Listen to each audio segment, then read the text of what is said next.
आता तुझा जो कंठ देशू, जेथे सामावला स्वप्न अन्यथा भासू, तो तू वैकुंठाधीशू लीलाधारी. संत सम्राट भगवान श्री ज्ञानोबरायांच्या कृपेने अमृतानुभवाचं हे चिंतन करण्यासाठी आपण प्रवृत्त झालेलो आहोत. या अमृतानुभवावरची ही नित्यानंदैक्य दीपिका नावाची टीका आहे. या टीकेमध्ये प्रारंभी ग्रंथकार श्रीगुरूंना मंगल करतायत, वंदन करतायत.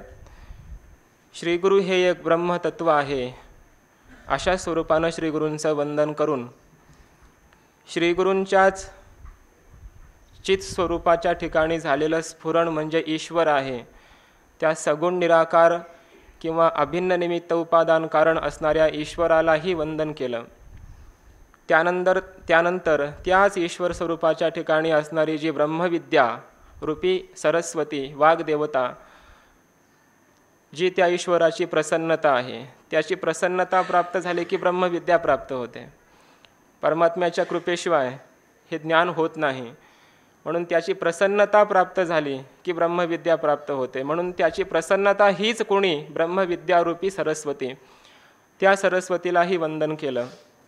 आणि त्यानंतर श्रीगुरु तत्वच सगुण साकार रूपाने विटेवर उभं राहिलेलं आहे, विठ्ठल रूपानं उभा आहे. अशा स्वरूपाचं सगुण साकार रूपाने श्रीगुरूंना ईश्वर स्वरूपामध्ये पाहून वंदन करतात, विठ्ठल रूपामध्ये करतात. आणि जे विटेवर उभं असणारं जे सगुण तत्व आहे, सगुण साकार पांडुरंग परमात्मा आहे, तो कसा आहे तर त्या संबंधी वर्णन करताना त्याचे कटेवर 2 हात आहेत, तो विटेवर उभा आहे, ती वीट काय आहे, हे 2 चरणचे समचरण आहेत. समचरण आहेत म्हणजे काय आहे, 2 हात कोणते आहेत, त्या 2 हातांनी कमरेला धरलेला आहे म्हणजे त्याचा अर्थ नेमका काय आहे, हा संपूर्ण भाव ग्रंथकार या ओव्यांच्या माध्यमातून प्रगट करतायत. भगवंताने विटेवर चरण ठेवले, 2 पाय ठेवले, समचरण दृष्टी असा परमात्मा आहे. त्याचा भाव त्यांनी सांगितलेला आहे की त्वमपद आणि तत्पद. त्वमपद म्हणजे जीव आणि तत्पद म्हणजे ईश्वर.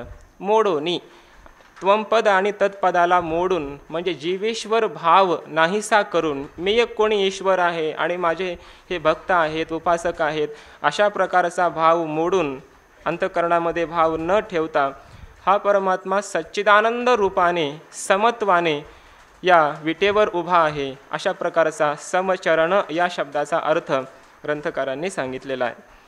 त्यानंतर भगवंताने 2 हात कमरेवर ठेवले. ते 2 हात म्हणजे एक सत्पद आहे आणि एक चितपद आहे. पुन्हा वारंवार तेच वर्णन करतात. 2 हात म्हणजे एक सत आहे आणि एक चित आहे. आणि त्या 2 हातांनी कमरेवर 2 हात ठेवलेत म्हणजे ते आनंदाला त्यांनी कवळ घातलेले आहे. आनंदाला सत आणि चित या 2 पदांनी कवळून धरलेलं आहे. अर्थात त्यांनी असं दाखवलेलं आहे की सत, चित आणि आनंद हे खरं माझं स्वरूप आहे. जसं संतांनी वर्णन केलेलं आहे की सच्चिदानंद घन पंढरीये परिपूर्ण. काय दावोनी भक्ता नाही उभा जघन प्रमाण दावितो. ते जाणूनी भक्ता भवलक्षण जघन प्रमाण दावितो, ते तर आहेच आहे. पण त्याने सच्चिदानंद घन किंवा नेनो ब्रह्म मार्ग चुकले उघडे पंढरपुरा आले. हे जे पंढरपुराला आलेलं जे हे सगुण साकार विठ्ठल रूप आहे, हे साक्षात ब्रह्म आहे, हे सच्चिदानंद रूपानंच आहे असं त्या परमात्म्यानं सुचवलेलं आहे. हा संकेत दाखवलेला आहे. हे सुचवलं 2 हात कमरेवर देऊन, असा एक भाव त्यांनी सांगितला. त्यानंतर या भगवंताला आपल्या भक्तांची अतिशय आवडी आहे, अतिशय प्रेम आहे त्या भगवंताचं भक्तांवर. तर ही आवडी अत्यंत भली आहे हे त्यानं दाखवलेलं आहे. पितांबर मेसे कास वेढलेली, पितांबरानं त्यानं कास वेढलेली आहे. यातून त्यानं हे दाखवलेलं आहे की ही आवड भक्तांची, मला ही आवड आहे. भगवंताचा पितांबर कसलेला, काशे कसीला पितांबर, हे जे कासेला कसलेला पितांबर आहे, ही भक्तांची विषयीची अत्यंत आवड आहे हे त्यानं सुचवलेलं आहे की या भक्तांच्या शिवाय मी राहू शकत नाही. आणि त्याच्या भक्तांच्या आवडीचं कधीही उल्लंघन होऊ नये म्हणून निश्चयरूपी मेखला त्या पितांबराला पुन्हा बांधलेला आहे, निश्चयरूपी मेखळा बांधलेला आहे. आणि त्यानं हे दाखवलं आहे की भक्ताच्या आवडीचं उल्लंघन मी कधीच होऊ देत नाही. भक्त जैसेनी जेत पाहे तेथ मी तैसाची होत जाय. जसं भक्त पाहतात, ज्या रूपाची आवडी व्यक्त करतात तसं रूप दाखवतो भगवान. ज्या नामाची आवड आहे त्या नामाची आवड ते नाम प्रगट करतो. जसं जी भक्ताची इच्छा असेल ती इच्छा परमात्मा पूर्ण करतो. तुका म्हणे पूर्वी इच्छा जया तैसा विठ्ठल. अशा प्रकारे भक्ताच्या आवडीचं थोडंही उल्लंघन मी होऊ देत नाही, हा निश्चय. भक्तांच्या आवडीचं मी कधीही उल्लंघन होऊ देणार नाही, अशा प्रकारचा हा निश्चय त्यानं या मेखळा त्या कमरेला बांधून दर्शविलेला आहे. हा एक भाव ग्रंथकारांनी सांगितला. त्यानंतर भगवंताचं जे नाभिस्थान आहे, नाभी आहे, हे ब्रह्मभुवन आहे. नाभिदेश ब्रह्मभुवन. ब्रह्मभुवन म्हणजे ब्रह्मदेवाचं स्थान आहे. तिथून कारण त्या नाभी कमळातूनच ब्रह्मदेवाची उत्पत्ती झालेली आहे. जे की जगाचे जन्मस्थान, की जो ब्रह्मदेव या जगताचं जन्मस्थान आहे, ज्या ब्रह्मदेवापासून ह्या जगताची उत्पत्ती झालेली आहे. आणि ह्या जगताचं जन्मस्थान असणारा जो ब्रह्मदेव, त्या ब्रह्मदेवाचं जन्मस्थान म्हणजे हे नाभी कमळ आहे भगवंताचं. सवीची उदर जे गहन जेथे साठवले हे जग. आणि त्या नाभीच्या जवळच बरोबरच असणारं जे उदर आहे, भगवंताचं पोट आहे, त्या पोटामध्ये साठवले जग, हे सगळं जग सामावलेलं आहे. म्हणून जन्मले साता बाहेर न पडे, वसतसे उदराचे नि सुरवाडे, एवं चिन्मात्राची रेखा न मोडे झाले नि जगे. म्हणून जन्मले साता हे जग जरी जन्माला आलं तरी आपण सकाळी पाहिलं, आईच्या उदरामध्ये लहानसं बाळ आहे, गर्भ असतो. जन्म झाला की ते उदरातून आईच्या बाहेर येतं. तसं भगवंताच्या उदरामध्ये पोटामध्ये हे सगळं जग आहे. पण आश्चर्य हे आहे की हे जन्मले साता, जन्मल्याबरोबर हे बाहेर न पडे, हे बाहेर येत नाही. याची या जगामध्ये कितीही जन्म झाले तर या भगवंताच्या स्वरूपाच्या बाहेर हे जग जाऊ शकत नाही. त्या भगवंताचं पोट हेच तत्व आहे, अधिष्ठान आहे. अधिष्ठानाच्या अतिरिक्त हा आद्यस्थ पदार्थ राहू शकत नाही. म्हणून जन्म जरी झाला तरी भगवंताच्या उदरातून हे जग बाहेर येत नाही. हा एक त्यातून भाव सांगितला.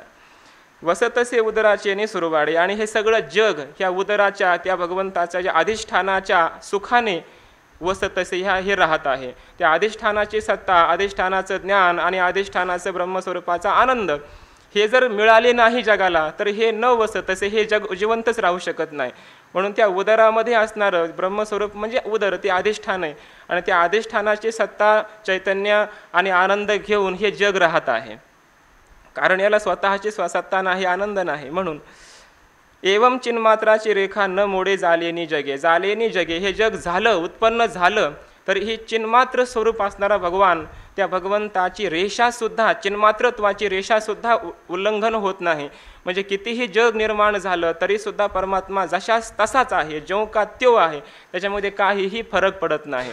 एकी एकटाची असून एकला, विश्वी विश्वाकार होऊन या ठेला. तो आहे तो एकटाच आहे. पण एकटा असूनही त्याच्यामध्ये हा संपूर्ण द्वितीयत्वाचा व्यवहार, नाना औपाधिकतेचा हा संपूर्ण जगताचा व्यवहार होतो. पण हा जरी झाला, औपाधिक भेद झाला तरीसुद्धा परमात्म स्वरूपाच्या चिन्मात्र स्वरूपामध्ये, ज्ञानघनतेमध्ये, अद्वितीयत्वामध्ये कसल्याही प्रकारचा भेद होत नाही. कसल्याही प्रकारचं नानात्व, द्वितीयता उत्पन्न होणं शक्य नाही. कारण जी द्वितीयता आहे ही कल्पित आहे. आणि कल्पित असल्यामुळं कल्पित पदार्थ हा अधिष्ठानाची लाभहानी करत नाही, द्वितीयता उत्पन्न करू शकत नाही. म्हणून हे जग जरी झालं तरीसुद्धा परमात्म स्वरूपामध्ये कसल्याही प्रकारची हानी किंवा लाभ, द्वितीयता उत्पन्न करू शकत नाही. म्हणून त्या परमात्म्यामध्ये अज्ञान, जग झालं म्हणून तो आता परमात्मा अज्ञानी झाला, अचिन्मात्र झाला, असं झालं नाही. तो चिन्मात्र ते चिन्मात्र जशाच तसाच आहे. त्यानंतर सांगितलं की तू वैकुंठा आता तुझा जो कंठ देशो, जेथे सामावला स्वप्न अन्यथा भासो. आता परमात्म्याचा एक कंठ देश आहे. कंठ हे एक स्थान आहे परमात्म्याचं. तर ते जे कंठस्थान काय आहे परमात्म्याचं, तर ज्या कंठामध्ये सामावला स्वप्न अन्यथा भासो, हे जे स्वप्नरूपी अन्यथा भास आहे. अन्यथा भास, अन्यथा ज्ञान. भास म्हणजे ज्ञान आणि अन्यथा म्हणजे विपरीत, विपरीत ज्ञान. हे सगळं जगताचं, जग आहे वास्तविक परमात्मा, आहे मृत्तिका. आणि आपण म्हणतो घट, घट म्हणणं हे मृत्तिकेचं अन्यथा ज्ञान आहे. आहे रज्जू आणि म्हणतो आपण सर्प, हे रज्जूचं अन्यथा ज्ञान झालं. तसं आहे सगळं हे आत बाहेर मिया कोंदले. संतांना हे सगळं जग ब्रह्म दिसतं. अर्थात वेदानंही ब्रह्म सांगितलं आणि संतांचा अनुभवही ब्रह्मत्वाचा आहे. हे सगळं ब्रह्म आहे. पण ब्रह्म असताना सुद्धा आम्हाला हे जग दिसतं, हे विश्व दिसतं. विश्व देव दिसत नाही, जागता जग देव दिसत नाही आम्हाला, आम्हाला जगच दिसतं. याचा अर्थ ब्रह्म आहे आणि जग दिसतं. रज्जू सर्पाकार भास येले जगडंबर, रज्जूवर सर्प भासावा तसं ब्रह्मस्वरूपावर या जगताचा या संपूर्ण आभास झालेला आहे, भ्रम झालेला आहे. म्हणून स्वप्न हे सगळं स्वप्न आहे. म्हणून हे अन्यथा ज्ञान आहे. अन्यथा ज्ञानरूपी भ्रमरूपी हे स्वप्न जे आहे हे भगवंताच्या नाभिस्थानावर असलेलं आहे. नाभिस्थानामध्ये आपलं कंठस्थानामध्ये हे स्वप्न अन्यथा भासरूपी अन्यथा ज्ञानरूपी हे सगळं स्वप्न आहे. म्हणजे यातून जागृती ही स्वप्नच आहे हे सुचवलेलं आहे. तो वैकुंठाधीशू लीलाधारी, आणि असा जो असणारा परमात्मा तू वैकुंठाधिपती लीलाधारी. कारण काय, आता वर सांगितलं की नाभिदेश ब्रह्मस्थान, नाभिदेश हा ब्रह्मदेवाचं स्थान सांगितलं, उत्पत्ती स्थान. आणि इथं आता हा जो कंठदेश सांगितला हा अन्यथा भासरूपी स्वप्नाचं स्थान सांगितलंय. ह्या कंठदेशामध्ये स्वप्न आहे. हे सगळं भगवंताच्या कंठामध्ये हे सगळं अन्यथा ज्ञानरूपी हे जागृतीरूपी हे सगळं स्वप्न आहे हे सांगितलं. याचा अर्थ असा आहे की या स्वप्नाचं अधिष्ठान, स्वप्नाची जी ही स्थिती आहे ही स्थिती वैकुंठाधिपती विष्णूची आहे हे इथून सुचवलेलं आहे. की जसं उत्पत्ती करता ब्रह्मदेव सांगितला आणि त्या ब्रह्मदेवाचं स्थान नाभिदेश सांगितला, तसं स्थिती कालाची देवता आहे विष्णू, भगवान विष्णू, आणि त्या विष्णूचं स्थान सांगितलं कंठदेश इथं. म्हणून सगळे स्वप्न आहे आणि स्वप्नदेश स्वप्नस्थान कंठ आहे. की जो कंठस्थान म्हणजे काय आहे, वैकुंठाधिपती आहे. वैकुंठाचा अधिपती असणारा जो विष्णू, की जो लीलाधारी आहे, लीला धारण करणारा आहे, लक्ष्मीपती आहे, असा जो विष्णू त्याचंच हे जणू काही स्थान आहे. ते लीला नव्हे रमा आपण, जेणे शोभसे तू रमा रमण, तुरंबिसे सुमनमाळा गहन रमेची नियोगे. आता पुढे ग्रंथकार म्हणतात की ते लीला नव्हे, अगोदर म्हटलं लीलाधारी, असा जो भगवान विष्णू आहे तो कंठदेशस्थ आहे, तिथं हे सगळं स्वप्न पडलं आहे, त्याची ह्या स्थिती करतो आहे. हा परमात्मा लीलाधारी आहे, तर लीला करणारा आहे. तर ते लीला नव्हे, भगवंतानं ही जी लीला धारण केली ती वास्तविक पाहता लीला नाहीच. मग लीला नाही तर काय आहे, लीला नव्हे रमा आपण स्वतःहून ती रमा आहे, लक्ष्मी आहे. ते लीला म्हणजे लक्ष्मी आहे, लक्ष्मी म्हणजे माया आहे. ते भगवंताला जे काही लीला करायची, लीला म्हणजे सोंग, लीला करणं म्हणजे एखादं सोंग करणं, नाटक करणं. तर ही सगळी लीला करत असताना त्या मायेचा स्वीकार केल्याशिवाय परमात्मा ही लीला करू शकत नाही. म्हणून ते असं अमृतानुभवामध्ये वाक्य आहे स्वामी महाराजांचं एक, की परमात्मा स्वरूपाच्या ठिकाणी परमात्मा अव्यवहार्य आहे वास्तविक पाहता, पण तरीही अव्यवहार्य परमात्म्याच्या ठिकाणी ज्ञानाचा सत्तेचा हा व्यवहारत्व जे आहे ते मायेमुळं आहे. आणि मायेमध्ये परिणामित्व हे ब्रह्मामुळं आहे. मायेमध्ये जो जगतरूपानं परिणाम झाला हा ब्रह्माच्या अधिष्ठानाशिवाय झाला नाही. आणि परमात्म्यामध्ये जो व्यवहार झाला त्याचं अहम ब्रह्मास्मी ज्ञान झालं, किंवा हे जग आहे जगत रूपानं विपरीत रूपानं व्यवहारच त्याचा झाला, किंवा आहे रूपानं हा जो व्यवहार होतोय अभिव्यक्त सत्तेचा, तर हा सत्तेचा ज्ञानाचा आनंदाचा हा अभिव्यक्त व्यवहार हा मायेशिवाय झाला नाही. सच्चित आनंद हाही व्यवहार त्या मायेशिवाय झाला नाही. असत जड दुःख हाही व्यवहार मायेशिवाय झाला नाही. जिथं जिथं व्यवहार आहे, यो व्यवहार हा असा अध्यासमूलक हा, तो अध्यासमूलक आहे, ब्रह्ममूलक आहे. याचा अर्थ तो अज्ञानातून आलेला आहे. अज्ञान म्हणजे माया, त्या मायेपासून आलेला आहे. म्हणून जो व्यवहार तो मायामूलक आहे, अज्ञानमूलक आहे. म्हणून हा जो खेळ परमात्म्यानं दाखवला, सर्व ही जी लीला धारण करतो परमात्मा, लीला करतो, ही लीला नाही वास्तविक पाहता ही भगवान ही आहे रमा म्हणजे लक्ष्मी म्हणजे ही वास्तविक पाहता भगवंताच्या आश्रयानं असणारी, स्वाश्रया स्वविषया अशा प्रकारची ही मायाच आहे. ते लीला नव्हे रमा आपण, ते आपण होऊन रमा आहे. जेणे शोभसी तू रमा रमण, आणि ज्या रमेमुळं तू रमा रमण म्हणून शोभतोस. ती रमाच नसते तर तू रमा रमण कुठला.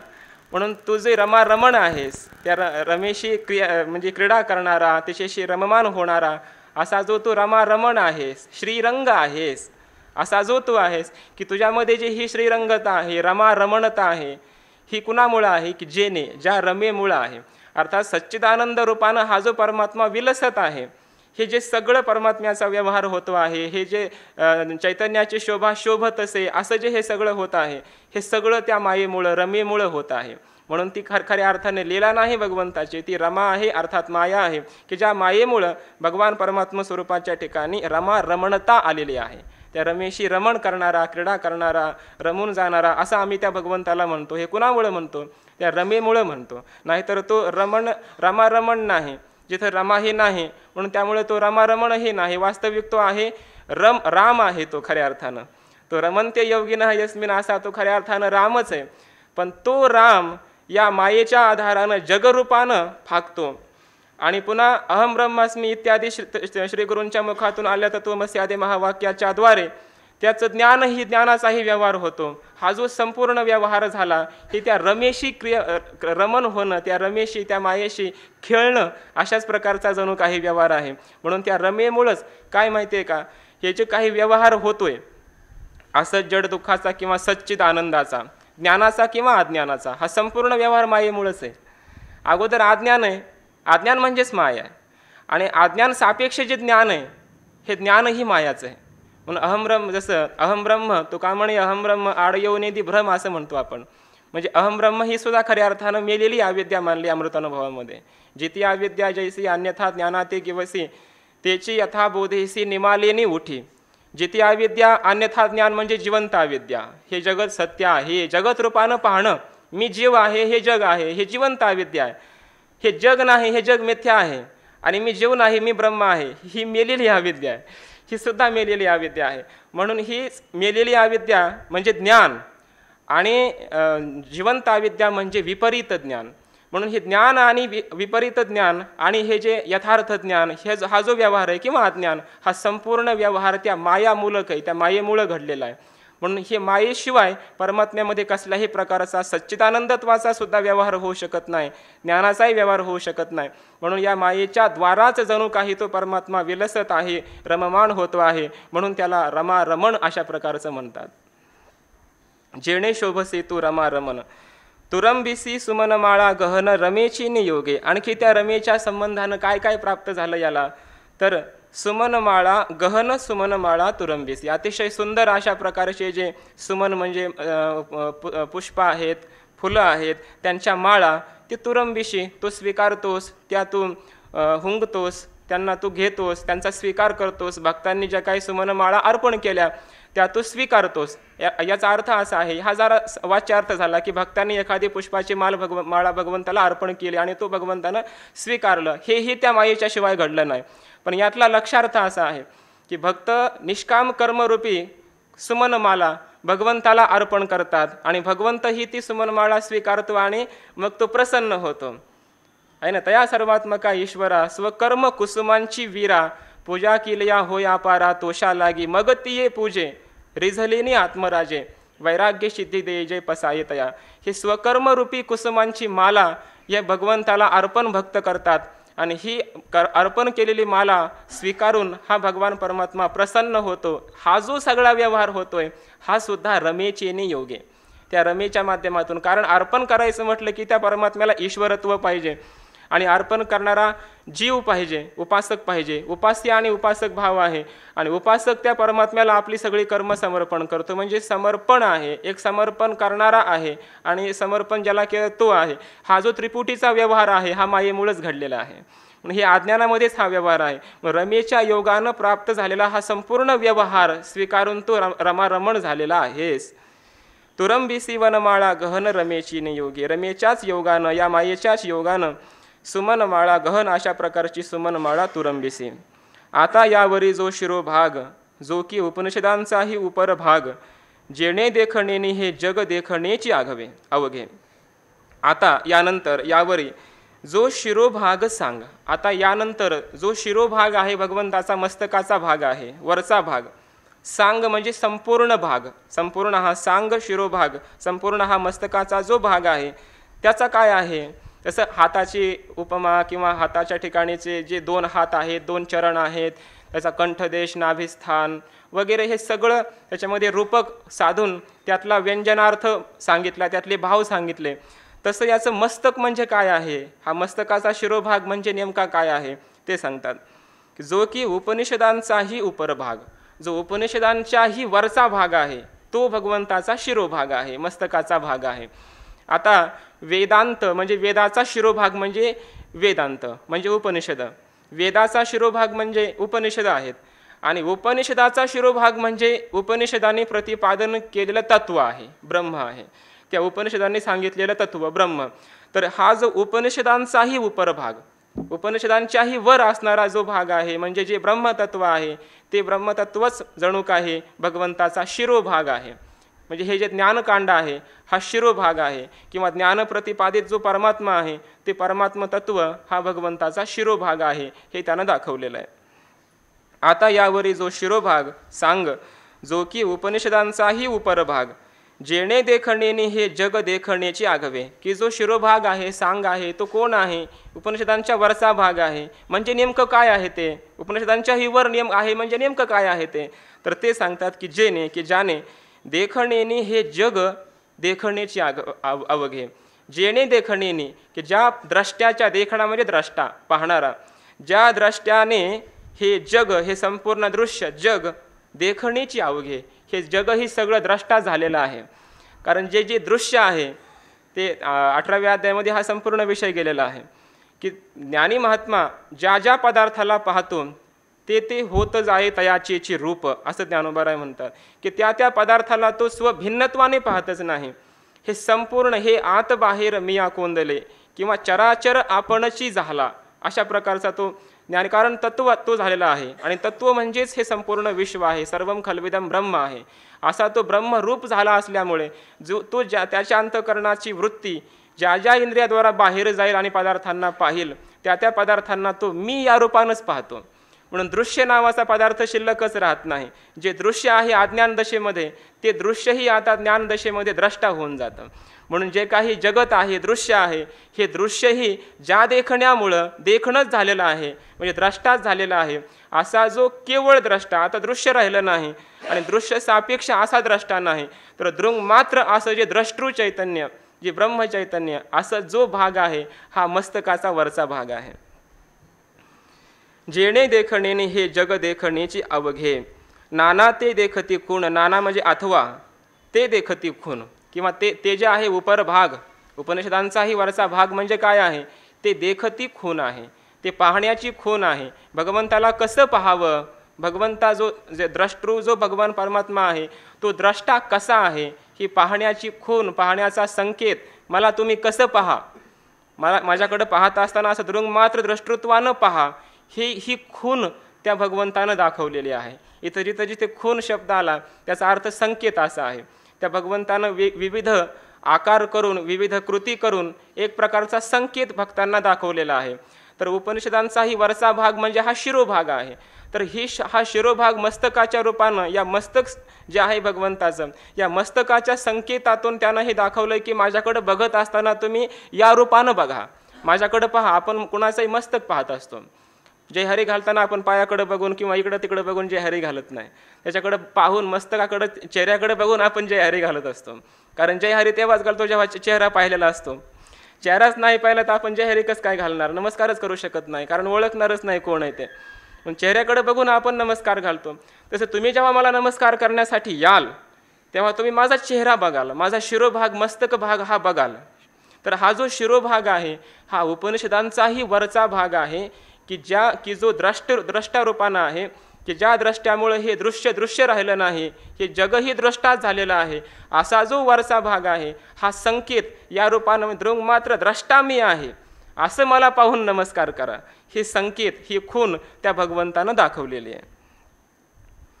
जो की उपनिषदांचाही उपरभाग, जेणे देखणेने हे जग देखण्याची अवघे. नाना अथवा ते देखती खूण, ती पाहण्याची खूण संकेत आहे. मला अशा प्रकारे पहा, हे पाहण्याची देखती खूण संकेत भगवंतानं दाखवला आहे. की ते देखण्याची जेथीचे श्रवण. आता यानंतर, किंवा ते देखण्याची, ते जे देखणं आहे, ते जे भगवंताला पाहणं आहे, दृंगमात्रत्वानं पाहणं आहे, त्याचं ज्ञान करून घेणं आहे, हे जेथीचे श्रवण, की ज्या शिरोभागावर असणारं भगवंताचे श्रवण म्हणजे इंद्रिय आहे, कान आहेत. तर भगवंताचे हे कान म्हणजे काय आहेत? तर ते कान म्हणजे देखण्याची जेथीचे श्रवण. ज्या ठिकाणचे श्रवण म्हणजे कान, ते देखण्याचे, ते पाहणं आहे, त्याला पाहायचं आहे ना. त्याला पाहायला मला तुम्ही असं पहा. हे शिरोभाग म्हणजे द्रष्टा रूपानं मी आहे, हा संकेत केला शिरोभाग. आणि मग असा मी शिरोभागी असणारा द्रष्टा आहे, मी दृंग मात्र सर्वांच्या ऊर्ध्व मूल असणारं ब्रह्म मी आहे हे सांगितलं मस्तकाच्या भागानं. पण त्याला पाहायचं कसं? त्याला पाहायचं कसं? हे जे आहे त्याला पाहणं जे आहे, देखणं, त्याला जे पाहण्याची खूण आहे, पाहणं आहे, ते श्रवणाच्या रूपानं संकेतित करून सांगितलंय की ते श्रवण करून तुम्ही ऐकून घ्या. कारण हा आत्मा श्रवणाच्या द्वारा कळतो. आत्मावारे द्रष्टव्य, आत्म्याचं ज्ञान करून घ्या, त्याला पहा. पण कसं? श्रोतव्य, पहिलाच विधी सांगितला, त्याचं श्रवण करा. श्रवणाच्या शिवाय तो परमात्मा कळू शकत नाही. म्हणून येथं मोक्ष असे आयता श्रवणाची माझी. परमात्मा कसा आहे हे श्रवणातूनच कळतं. म्हणून ते श्रवणातून तुम्ही हे कळून घ्या, हे त्यानं या श्रवणेंद्रियाच्या द्वारे सुचवलेलं आहे. भगवंताचे कान म्हणजे काय? तुम्ही मला पहा, मला तुम्ही ब्रह्मत्वानं पहा, आणि हे ब्रह्मत्वानं पाहण्यासाठी तुम्ही त्याचं ऐका. श्रवण उपनिषदांचं, शास्त्राचं, गुरूंच्या मुखातून तुम्ही श्रवण करा, आणि मला तुम्ही यथार्थ रूपानं पहा. हे सगळं पाहण्याचं जे साधन आहे हे श्रवण, हे त्यानं आपल्या कानाच्या रूपानं संकेतित केलं आहे, दाखवलेलं आहे. ते देखणेची जेथीचे श्रवण, ते देखणं हे ज्या ठिकाणचं श्रवण आहे. ना तरी निगमाचेची अधिष्ठान श्वासोश्वासे, आणि यानंतर निगमाचेची, निगम म्हणजे वेद, आणि निगमाचेची अधिष्ठान श्वासोश्वासी, श्वासोश्वासी निगमाचेची अधिष्ठान. भगवंताचे जे हे नाक आहे आणि नाकातून जो श्वासोश्वास भगवंताचा चाललेला आहे, हा श्वासोश्वास म्हणजे हे वेद आहेत, असा या ठिकाणी भाव सांगितला. कारण जयाच्या निश्वासी जन्म झाले वेदराशी असं म्हटलेलं आहे. यस्य निश्वसितम वेदाः, ज्या परमात्म्याचे निश्वास म्हणजे वेद आहेत. भगवंताचे निश्वास हाच वेद आहे, किंवा निश्वासातून भगवंताच्या वेद प्रगट झालेले आहेत. म्हणून भगवंताच्या हा जो श्वास आणि उच्छ्वास आहे, श्वासोश्वास होत आहेत, हा श्वासोश्वास म्हणजे हा साक्षात मूर्तिमंत वेद आहे, अशा प्रकारे तुम्ही समजा. ना तरी निगमाचेची अधिष्ठान, किंवा निगमाचं अधिष्ठान म्हणजे हे श्वासोश्वास आहेत असं समजा. हेही त्यानं सुचवलेलं आहे. नानात्वतेची खून जो हा शब्दराशीचा आपण, हा निवाडूची जाण नाही शिरोभागी जिये. नानात्वतेची खून जो हा शब्दराशीचा आपण, जो हा शब्दराशी म्हणजे वेद, शब्दांचा राशी असणारा जो वेद आहे, हा वेद म्हणजे कोण आहे? तर त्याला ओळखण्याची खूण म्हणजे नानात्वतेची खूण. आता नानात्व काय आहे? तर नानात्व म्हणजे आतापर्यंत भिन्न भिन्न रूपानं भगवंताच्या अवयवाचं वर्णन चाललं आहे. एक कानाचं वर्णन केलं, मस्तक भागाचं वर्णन केलं, हातांचं केलं, पायाचं केलं, नाभिस्थान, कंठस्थान, हे जे नानात्व आहे, नानात्वानं जे भिन्न भिन्न रूपानं जे भगवंताचे अवयव सांगितले, हा वाच्यार्थ आहे. तर हे जे नानात्व आहे, भिन्न भिन्न रूपानं जे परमात्म्याचं वर्णन चाललंय, तर हे नानात्व ही त्याची खूण आहे, त्याची खूण हे त्याचा संकेत आहे. भगवंताचा हे जे नाना अवयव आहेत, भिन्न भिन्न अवयव, ही त्याची खूण आहे. कशाची? जो हा शब्दराशीचा आपण, की जो शब्दराशी असणारा वेद, त्या वेदाची ही खूण आहे. का बरं? कारण त्रैगुण्य विषया वेदा हा निस्त्रैगुण्यो भवार्जुन असं आहे. वेदामध्ये काय नाही? वेदामध्ये कर्म आहे, उपासना आहे, ज्ञान आहे, योग आहे, सगळे संपूर्ण उपाय त्या वेदामध्ये सांगितलेले आहेत. म्हणून वेद हा संपूर्णच जे कर्माचं प्रतिपादन, त्याच्यामध्ये सर्व हे लोक आले, मृत्यूलोक, स्वर्ग, ब्रह्मलोक, त्याची साधनं आले, ते संपूर्ण प्रतिपादन करणारा वेद आहे. नानात्व भिन्न भिन्न रूपानं अनेक प्रकारच्या साधनांचं निरूपण करणारा जो वेद, तीच खूण, तो जो वेद आहे, त्या वेदाची खूण दर्शवली, संकेत केला आहे या भगवंताच्या नाना अवयवांनी. नानात्वतेची खूण, नानात्वाची खूण असणारा, चिन्हित झालेला जो हा शब्दराशीचा आपण, जो हा स्वतः वेद आपण आहे, हा निवाडूची जाण नाही शिरोभागी जिये. पण मात्र वास्तविकता अशी आहे की हा जो निवाड आहे, हा जो निर्णय आहे, हा जिये शिरोभागी नाही जाण. ज्या शिरोभागी मात्र हा निवाड नाही, हा निर्णय नाही. की वेदामध्ये नानात्व सांगितलेलं आहे, वेदामध्ये नाना म्हणजे भेदाचं वर्णन केलेलं आहे, द्वितीयत्वाचं वर्णन केलेलं आहे, द्वैताचं वर्णन केलं आहे, द्वैतवाद वेदामध्ये सांगितला. असं मात्र नाही, हा निवाड म्हणजे द्वैतवादाचा निवाड, नानात्ववाद हा निवाड, हा निर्णय मात्र शिरोभागी नाही. शिरोभाग म्हणजे उपनिषद भाग, त्या उपनिषद भागामध्ये मात्र हा निवाडा केला नाही, हा निवाड नाही. तर त्या उपनिषद भागामध्ये एकमेवा द्वितीयम ब्रह्म अशाच प्रकारचा. कारण काय आहे, इथं जरी हे नाना रूपानं सांगितलं असलं, भगवंताचे कान, भगवंताचं नाक, भगवंताचे हात, तरी हे सगळं मिळून काय आहे? भगवंतच आहे. एक एक अवयव, आपले एक एक हातपाय हे सगळे मिळूनच आपलं शरीर असतं. एक एक अवयव बाजूला केले हे भिन्न भिन्न तर शरीरच सिद्ध होणार नाही. म्हणून हे सगळं मिळून तुका म्हणे एका देहाचे अवयव. म्हणून वेदामध्ये जरी नानात्वाचं प्रतिपादन असलं, भिन्न भिन्न रूपानं कर्म उपासना साधन साध्य भिन्न भिन्न रूपानं जरी खूप काही सांगितलं असलं, अनेक प्रकारचं सांगितलं असलं, तरीही संपूर्ण वेदामध्ये मात्र द्वैताचा सिद्धांत निवाडा, शेवटचा निर्णय मात्र द्वैताचा आहे असं नाही, हे शिरोभागानं दाखवलेलं आहे. हे उपनिषद भाग जो आहे हा शिरोभाग आहे. आणि त्या उपनिषद भागानं शेवटी हा निर्णय केला की परमात्मा एकम सत विप्रा बहुधा वदंती. एकम सत, परमात्मा एक आहे, एकमेवा द्वितीय आहे, हा शेवटी निर्णय भगवंताचा केला आहे. म्हणून शेवटचा निर्णय शिरोभागानं हा दिला की परमात्मा मात्र शेवटी एकच आहे.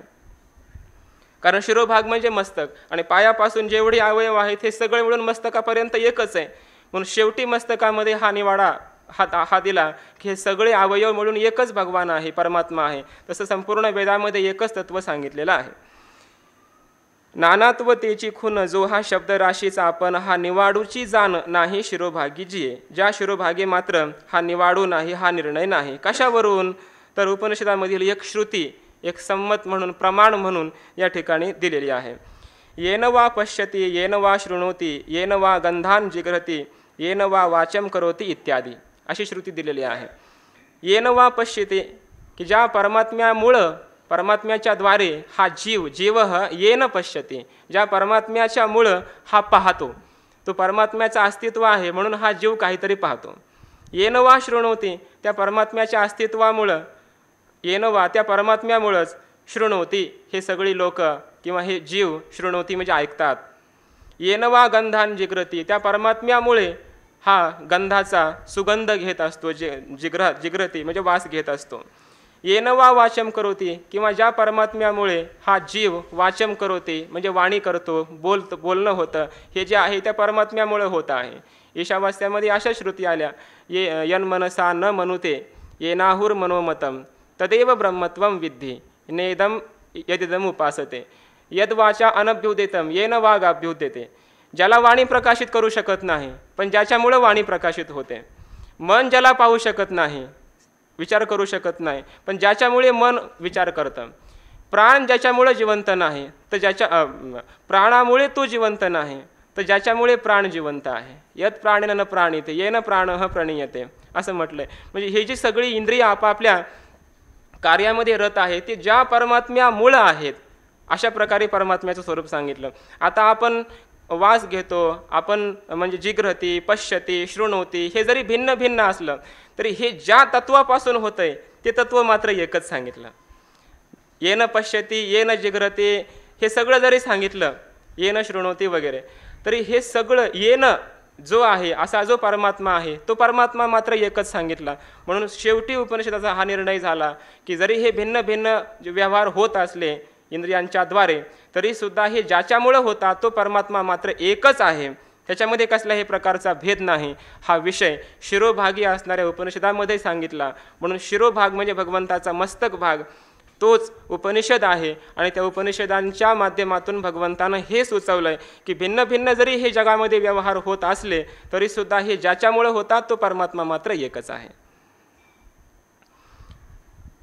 आता या अवघ्याचे अवसान जेथे लोपतसे अवसान खून, तो मंडितूची आपणया आपण चिन्मात्र मुकुटे. आता यानंतर या अवघ्याचे अवसान, आता हे सगळी अवघी रूपकं चाललेली आहेत, भिन्न भिन्न अवयवांच्या ठिकाणी कल्पना चाललेली आहे. तर ह्या सगळ्यांचं अवसान म्हणजे शेवट सांगतात. कुठं आहे हा शेवट?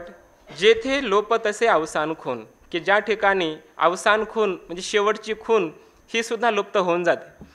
ह्या सगळ्या अवयवांची कल्पना जिथं संपून जाते असं जे अवसान आहे, असं हे जे अवघ्यांचा शेवट आहे. काय आहे तो शेवट? की तो मंडितची आपणया आपण चिन्मात्र मुकुटी. चिन्मात्र मुकुटी जो आपणया आपण मंडितची, जो मुकुट म्हणजे चिन्मात्र आहे, ज्ञानघन असणारा भगवंताच्या आता मस्तकाच्याही वर काय आहे? मुकुट आहे. त्या मस्तकावर मुकुट परिधान केला तर तो मुकुट काय आहे? ज्ञानघन. ज्ञान म्हणजेच तो मुकुट आहे. परमात्म्याची ज्ञानघनता, चिन्मात्र रूपता त्या मुकुटातून भगवंतानं दर्शवलेली आहे. आणि त्या चिन्मात्र मुकुटावर काय आहे? ह्या सगळ्या अवयवांचा शेवट आहे. या अवघ्यांचे अवसान, ह्या सर्व अवयवांची जी कल्पना केली आणि तिथे जे संकेत दाखवले, त्या सर्व अवयवांचा आणि अवयवांनी संकेतित असे जे काही भाव सांगितले, त्या 6 भाव सांगितले,